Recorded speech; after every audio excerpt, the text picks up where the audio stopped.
Come here." It was not dramatic. That is what Sharon seems to remember most clearly. No grand speech, no carefully chosen goodbye, just Ozzy awake in the darkness, asking his wife to move closer. After more than 4 decades together, she knew every version of his voice. The furious one, the frightened one, the voice that could shake an arena, and the softer voice he saved for moments when no one else was listening. This one was different. Ozzy had been restless during the night. He moved, woke Sharon, and when she reacted with the tired irritation of someone who had shared thousands of ordinary nights with the same man, he asked her to kiss him. Then he wanted her to hold him tightly. She did. And for a while there was nothing to interpret. No camera, no audience, no Black Sabbath. Only 2 people who had survived enough together to stop pretending love always sounds poetic. Sharon would later reveal that these were the last words Ozzy ever spoke to her. But there was something else she had been carrying. Something that began before that bedroom, before the final morning, even before he appeared beneath the lights of Villa Park. Because Ozzy had already understood more than the crowd knew. On July 5, 2025, more than 40,000 people filled a stadium in Birmingham to see him return to the city where everything had begun. The stage was enormous. The lineup looked almost impossible. Generations of musicians gathering around the man who had helped create the sound they followed. Then Ozzy appeared, not running, not pacing the stage as he once had. He was seated on a black throne, decorated with bats and skulls, his body no longer able to obey the energy still burning inside him. You could see the effort in the way he held himself. You could hear something else in the crowd, too. Celebration, yes, but also fear. People knew it was the final show. They did not know how final. 17 days later, Ozzy Osbourne was gone.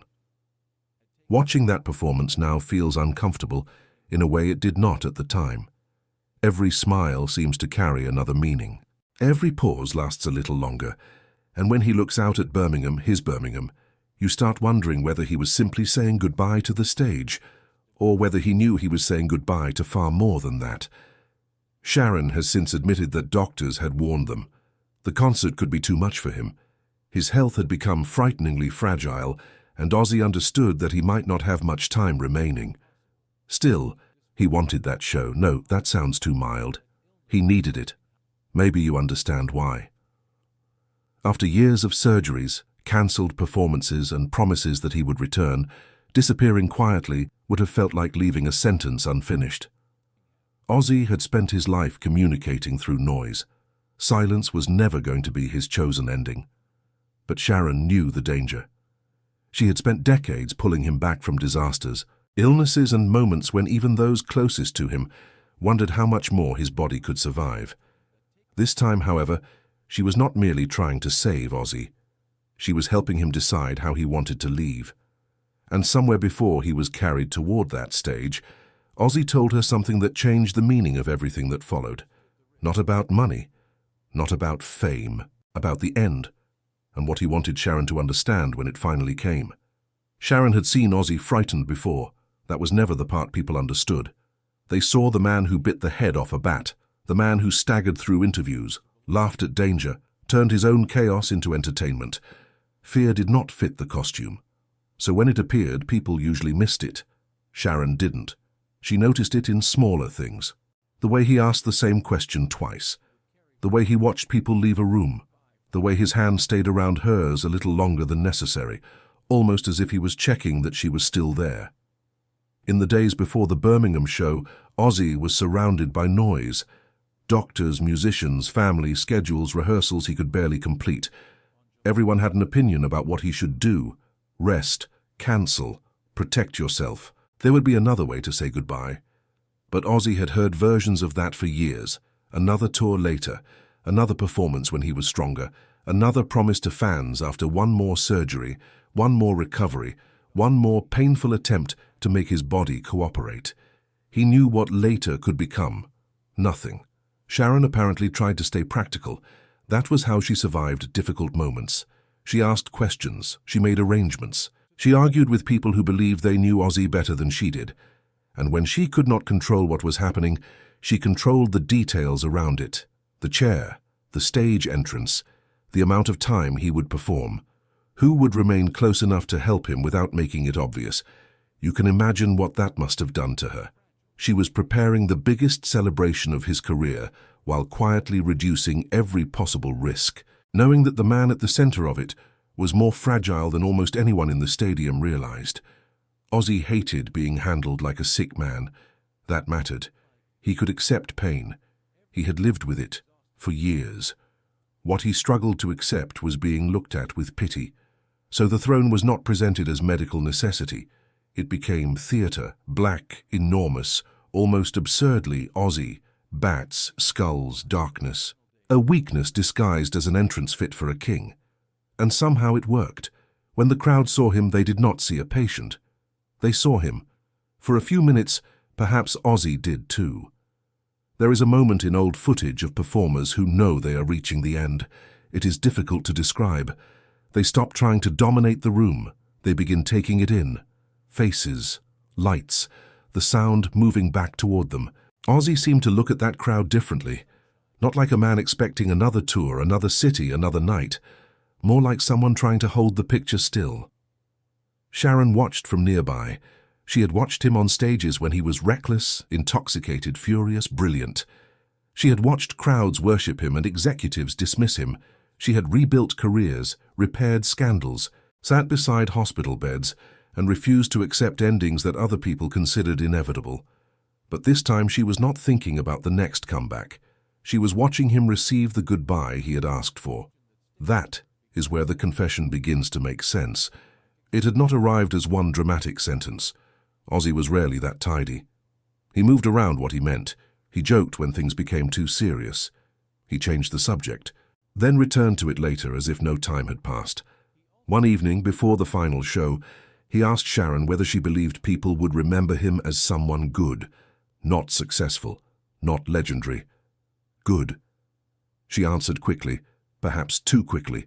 Of course they would. Millions loved him. But Ozzy shook his head. That was not what he meant. He had spent years being known as dangerous, mad, impossible. Some of it was true. Some of it was performance. Some of it had become so tangled with the man himself that even Ozzy no longer seemed certain where one ended and the other began. Then he said something quieter. He told Sharon there were people he had hurt who might never forgive him. And for once she did not rush to defend him, because love does not always require pretending. Sometimes it means sitting beside someone while they finally look at what they spent a lifetime avoiding. Ozzy wanted the final show to be loud, but what he told Sharon before, it was not about music at all. It was about whether a life filled with love could still be remembered gently, after all the damage left behind.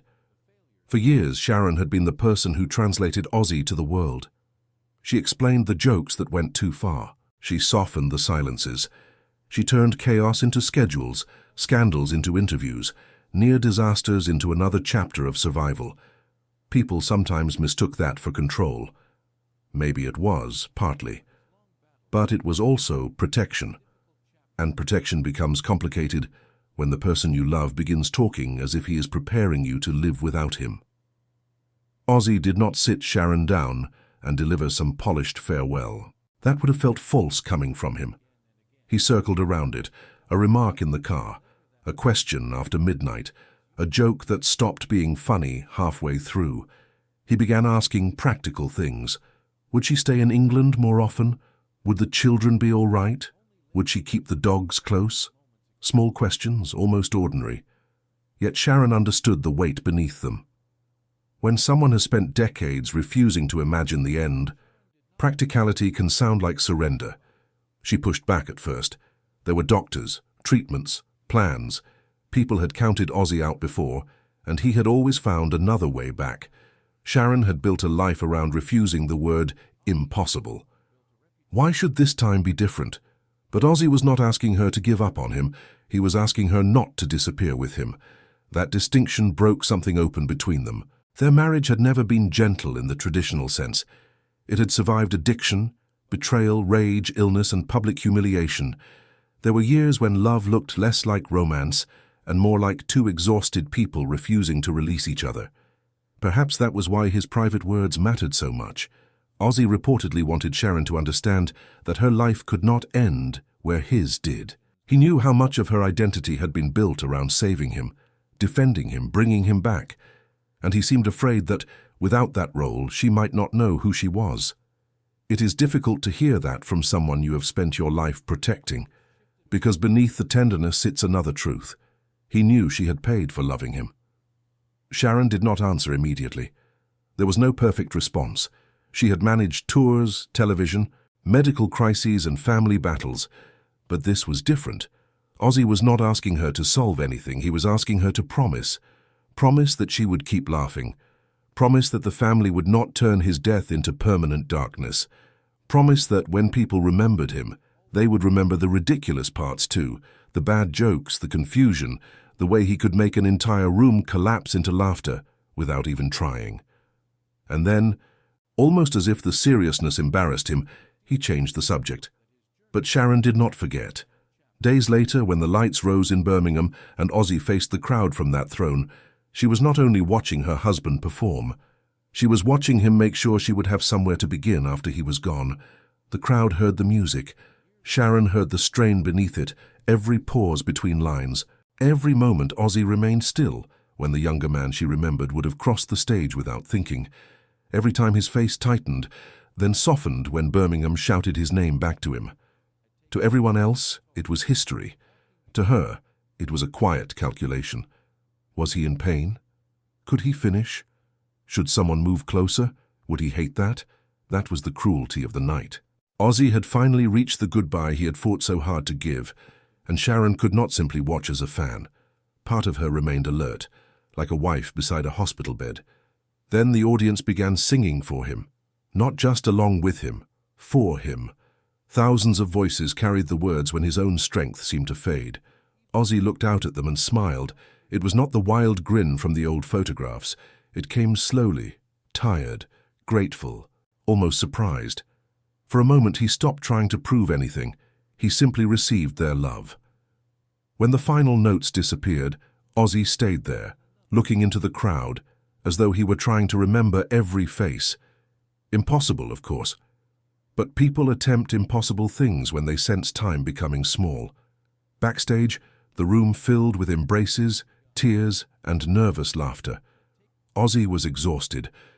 Yet the first thing he asked was whether the fans had been happy. Sharon told him they had. He nodded, then reached for her hand. No speech followed.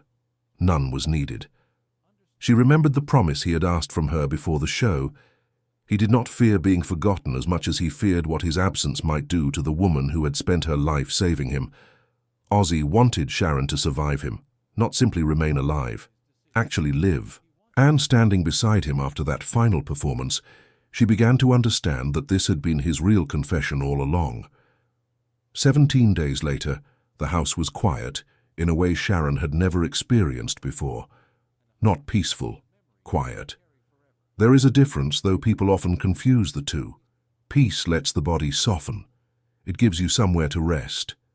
This kind of silence does the opposite. It makes every ordinary sound feel misplaced. The movement of a dog in another room, footsteps in the hallway, the click of a door closing downstairs. Even the smallest noise seems to announce that someone is missing. For decades, Ozzy had filled space without trying. He could be asleep and still somehow remain the center of the house. Someone was checking whether he had eaten. Someone was reminding him about medication. Someone was listening for his voice, his breathing. The next complaint, the next joke. Sharon had built her days around those sounds so completely that she probably no longer noticed she was doing it. Then, suddenly, there was nothing to manage. No crisis waiting in the next room. No doctor to call, no schedule to change, no argument to win. People arrived, of course, family, friends, assistants. Messages came from every part of the world. Musicians spoke about his influence. Fans left flowers. Birmingham mourned one of its own. The public goodbye became enormous because Ozzy had been enormous. But grief does not stay enormous all the time. Eventually, it becomes painfully small. A cup left where someone last used it. A chair nobody sits in. A jacket that should probably be moved but isn't. A sentence that begins in your mind before you remember there is no one there to hear it. Sharon had spent most of her adult life knowing what came next. When Ozzy was fired from Black Sabbath, she helped build a solo career no one believed could happen. When addiction pulled him away, she fought it. When scandals threatened everything, she stood in front of cameras and took the questions. When illness arrived, she found specialists, treatments, schedules, another possible route forward. Action had always protected her from fear.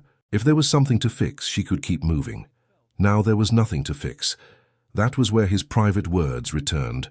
Not loudly, not like a dramatic voice from the past. They came back in fragments. Keep laughing. Do not disappear. Do not let my death become the rest of your life. Ozzy had not said all of that in one perfect sentence. He was not a man who spoke in perfect sentences. He joked when the truth became uncomfortable. He changed the subject. He muttered something important, then acted as though he had said nothing at all. Sharon knew how to hear the meaning underneath, and what he had been trying to tell her was simple enough to repeat, but almost impossible to obey. Live.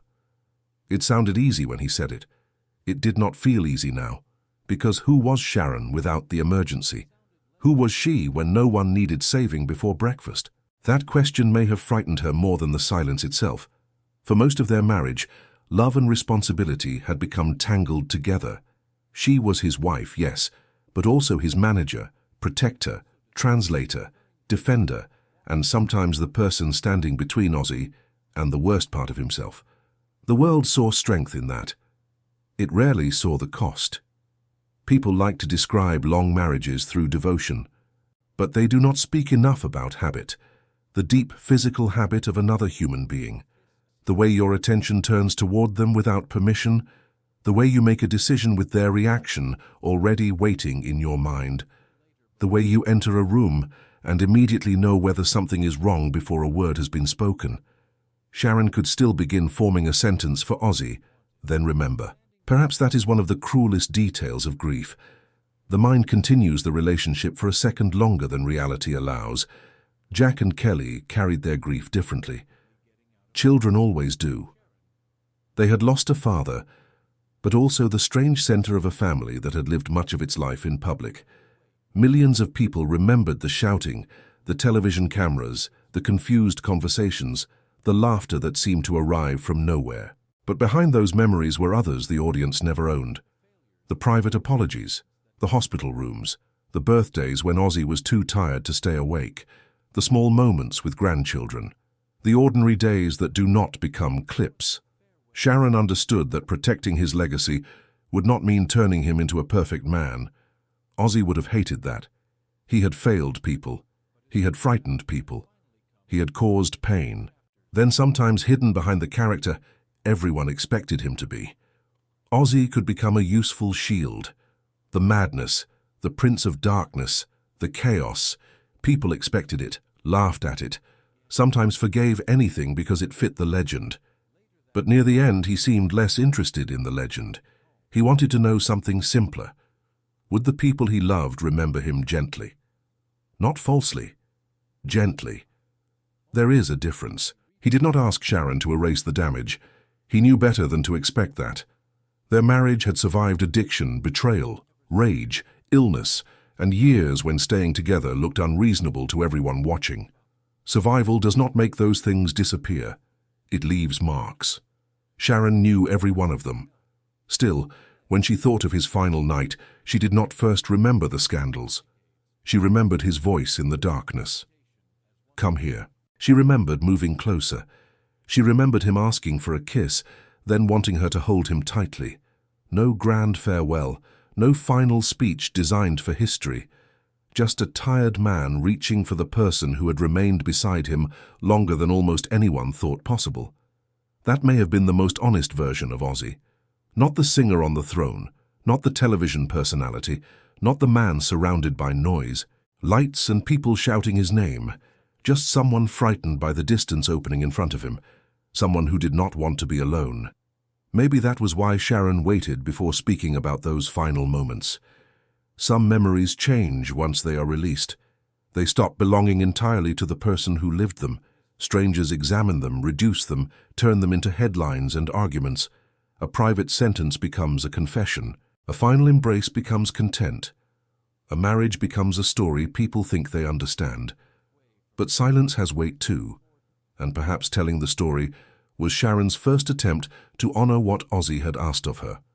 Not by pretending she was ready, not by claiming she had found peace, not by giving the world a clean ending, simply by allowing the last thing he gave her to become more than a goodbye, a reason to move forward, slowly, unevenly. Some days only a few steps.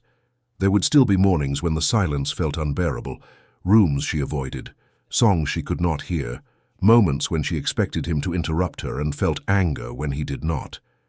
Grief is not loyalty measured by suffering, though people sometimes behave as if it is. Ozzy seemed to understand that before Sharon did. He had spent much of his life fighting death, sometimes recklessly, sometimes desperately, sometimes almost as a joke. Yet when the end came close enough to recognize, he was not asking his wife to keep fighting for him. He was asking her to stop fighting the life that would remain. That was his last private confession, perhaps. Not a secret about the show, not a hidden fortune, not a shocking name from the past. Something far more difficult.